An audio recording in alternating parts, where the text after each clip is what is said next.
Hi everyone, welcome back to Tokyo on Fire. Today is June 5th, 2018. Talking about being on fire, the finance minister today just announced that he is going to relinquish 1 year of his salary as a member of the cabinet as a kind of an apology for all of the brouhaha that was caused by the Moritomo scandal. Michael, you're watching this too. This is evolving even as we're sitting here. I cannot believe that we're still talking about the Moritomo Gakuen scandal. This scandal has managed to beat all the odds, beat everyone's expectations. It was a tiny issue, a tiny decision seemingly taken independently by finance ministry bureaucrats with the influence, not the direct orders, of politicians upon the eventual outcome. And it wasn't the actual event, which was the selling of a piece of government land at a really low price, that was the problem. It's been the cover-up since then. And here we are.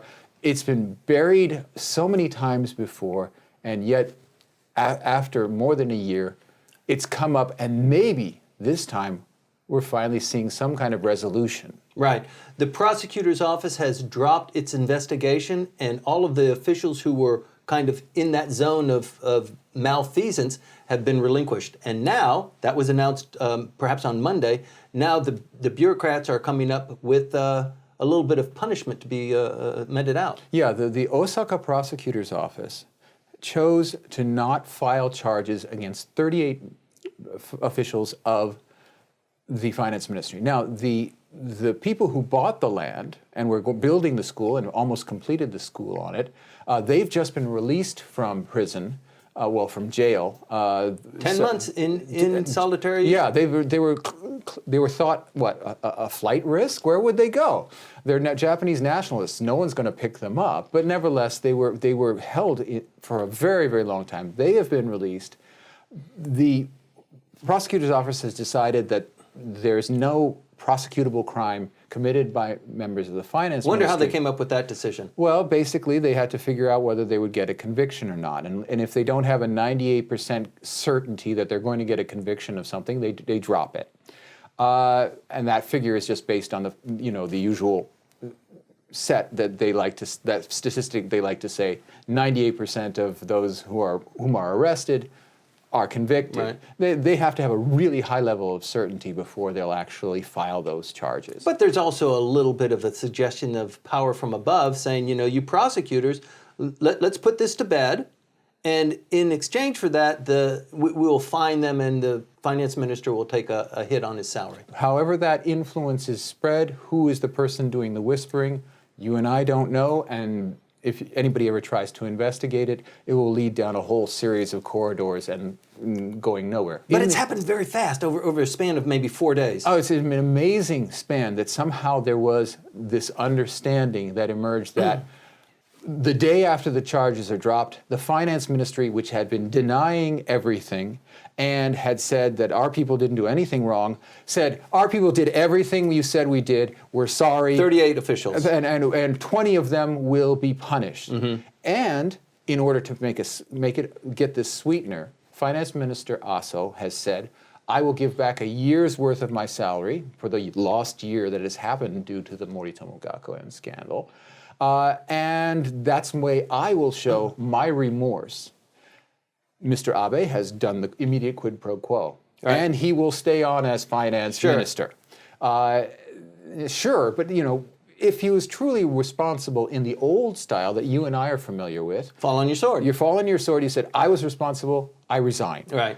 We're in a new world now. No kidding. Yeah. Listen, he said just a couple of days ago that, look, maybe some, being a little bit free with the truth is not a criminal offense inside diet hearings. And basically admitting, we played along with the truth. Yeah, the thing is, and it isn't even a matter of intent, because ostensibly, according to the status of a Diet member, they are not bound legally by things they say inside the Diet. Right. So as far as Mr. Aso as finance minister, that his and also the prime minister's testimony was false, demonstrably false. But it's okay. But it's okay Right. because there cannot be held responsible. That's right. Normal rules of physics don't apply inside the Diet during those hearings to members of the Parliament. Right? Well, maybe the laws of physics, but certainly the laws of man are suspended. Right. And okay, that's a legal point. But it's true. There are quirky rules that apply. I mean, a member of the Parliament cannot be arrested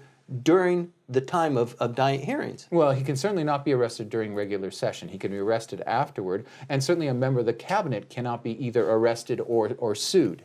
And they are both members of the cabinet, so they are indeed legally, they are entirely immune from any kind of legal sanction. It's kind of like diplomats. That being the case, there is a higher standard of behavior that's expected of you because you have that immunity. And indeed, it's not total immunity. There's one person who can take it away from you, the Prime Minister. Right. Okay, he's clearly allowing this false testimony, which he himself gave inadvertently, and we don't know how advertently or inadvertently Aso did his false testimony. The records have been destroyed. There were no records being kept. Each one which has had to be walked back. And for that, all that walking back, he now has to take a cut in salary, retroactive, 1 year. Now, he's an extremely wealthy man. A loss of a year's salary is nothing to him. How much is that? It's pocket change. 30 million yen? It's a decent chunk of change for the average human being, but he's far from average. I mean, the CEO of Aso Cement is suffers no financial consequences, especially since his family is now in its fourth generation. Right. As Diet members, they're well settled and they are very, very wealthy. That being said, it's weird. Right. It's weird that no one in the political classes pays a price. The Sagawa, the head of the tax division, who had been in charge of, first of all, the transaction, then of the cover-up of the transaction, he was allowed to resign early, and he is going to be punished, even though he's a former official. Right. He's going to have his pension cut. Suspended, actually. Suspended so that he would not, as if he had not shown up for work 3 months.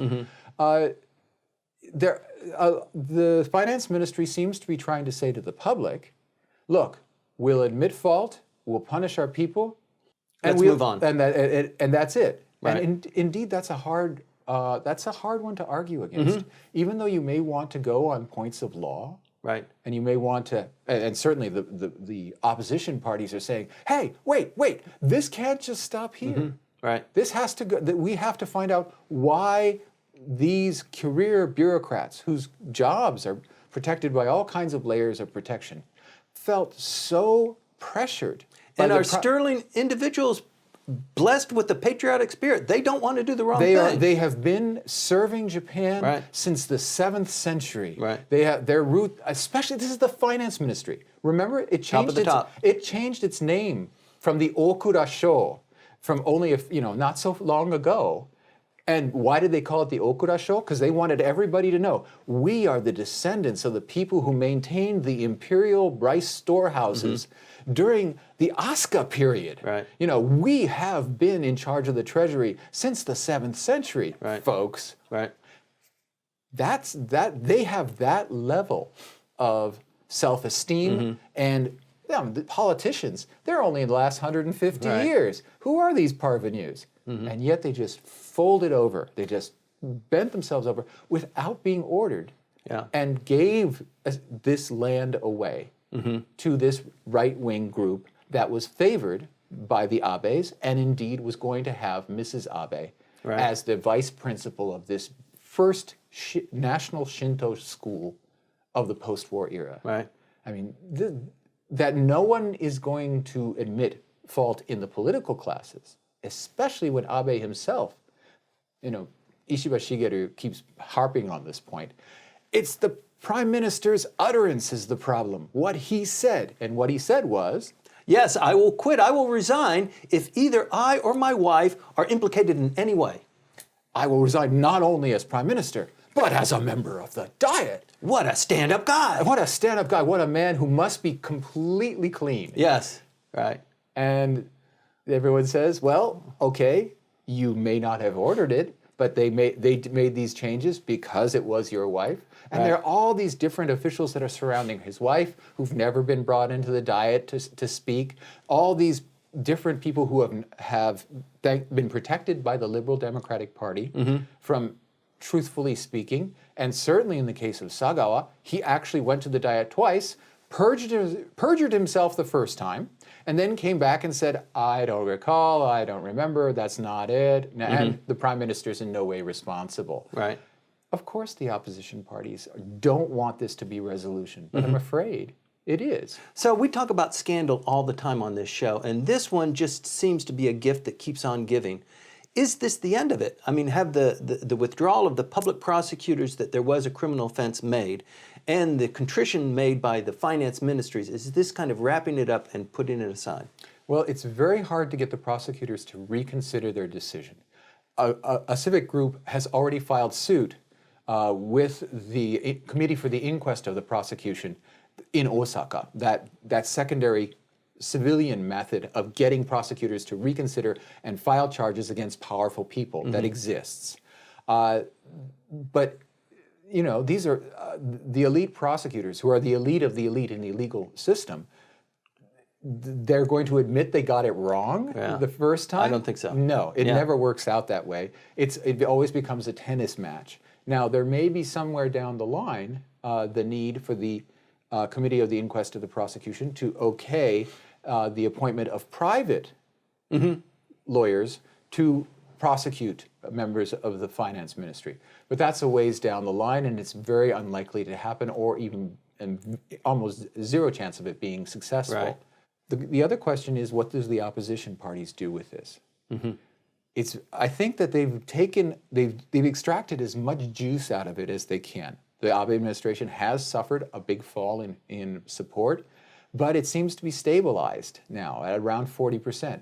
Is there anything more in it for them? On a point of principle, sure. But in terms of their time and the way that it affects the schedule inside the Diet, there are bills that have been dropped. Right. And that will not be considered here in the regular session because so much time has been taken up by the Moritomo and Gakuen scandals. Right.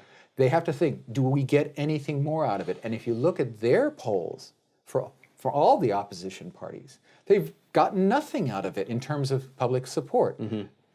Do they keep going the way they've been going, hoping for a change? That's a recipe for insanity. And this is only one of two budding scandals that we have going on right now. Well, are you talking about the Gakuen Yes. scandal? Well, yeah, and that's with the Ministry of Education. This one scandal, Moritomo Gakuen, had to do with finance ministry, the most elite. Education has been involved in a series of scandals recently. It's just one after the other. First of all, because it's connected to sports, because it's the ministry in charge of sports, and so all the sports scandals have been flowing into it. But also because of its amakudari practices, which were forcing universities to take on useless former bureaucrats as either nominal adjunct professors or some kind of advisor or official, whatever. They've been in a lot of trouble, and they're in trouble for bending the rules of Gakuen, to be sure. Right. You know, I'm sure you saw the press conference that was held by the owner of Moritomo Gakuen when they were released from holding, and they weren't released from, well, what would you say? They're not released from their charges. They're still in line for being charged for fraud. Right. Because they did submit fraudulent documents, and that's an entirely different case. And it's the separating the two. The conservative press wants people to get confused and to say, oh, these were shysters, these were cheaters. Yeah, there's no question about that. Right. But that there's the entire issue of the conduct of the bureaucracy and politicians and their influence over it that any of the conservative media wants to conflate, but is actually quite separate. The point I'm trying to make. When they were on TV, I think most people watching it, I mean, they televised the entire thing. Japanese people's hearts just went out to them. These two old couples, I love you, darling. Yes, I'm so glad I married you. And the kind of, they just had such an appealing presentation after being, sequestered, solitary confinement for about 11 months, finally coming out and being released and talking for the first time. It was pretty dramatic. I may not react the same way because I've seen a lot of people do a lot of acting in my time. But it's true that They were victimized. They have indeed been beaten down in order so that they do not tell the truth, which they know. Now it's hard to believe them now since they have been exposed as persons who submit fraudulent documents. They are sagishi, they're fraudsters. But they weren't arrested, so that tells you something. I mean, they were held in confinement for a long time, almost resembling political prisoners while this thing is going on and the Prime Minister trying to shuffle everything away. When the legal limit is 23 days without a charge and only can be extended with a judge's agreement, the fact that they were in for such a long time indicates that there was a tremendous amount of political pressure, which is another question that the opposition has to figure out what to do about. They don't want to help this group, this pro-Abe group, but nevertheless, there is the legal point of using the court system to shut down people and prevent people from telling the truth about what happened to the political classes. Yeah. It's a tiny little thing that just blossomed and became an entire garden of delight especially for the press. But the Asahi Shimbun has basically resurfaced from its slumber, based on the Moritomo Gakuen scandal. And so in that regard, they're very happy. But now it's just this thing that has grown up. And in this action, the finance ministry is hoping beyond hope by punishing its peremptorily, under its own volition, punishing its own officials. That's all, folks. And hoping that will be the end of it. Well, so the finance minister relinquishes 1 year of his salary as atonement, and 20 officials inside the finance ministry are receiving some sort of a punishment. Is this the end of the Moritomo Gakuen scandal? Stay tuned to find out. Hi everyone, thanks for watching. Listen, if you like what we're doing, please continue to hit like, share, and subscribe. If you have a comment, put that into the comment box down below. And absolutely, if you want to be notified of our current uploads, just hit the bell button.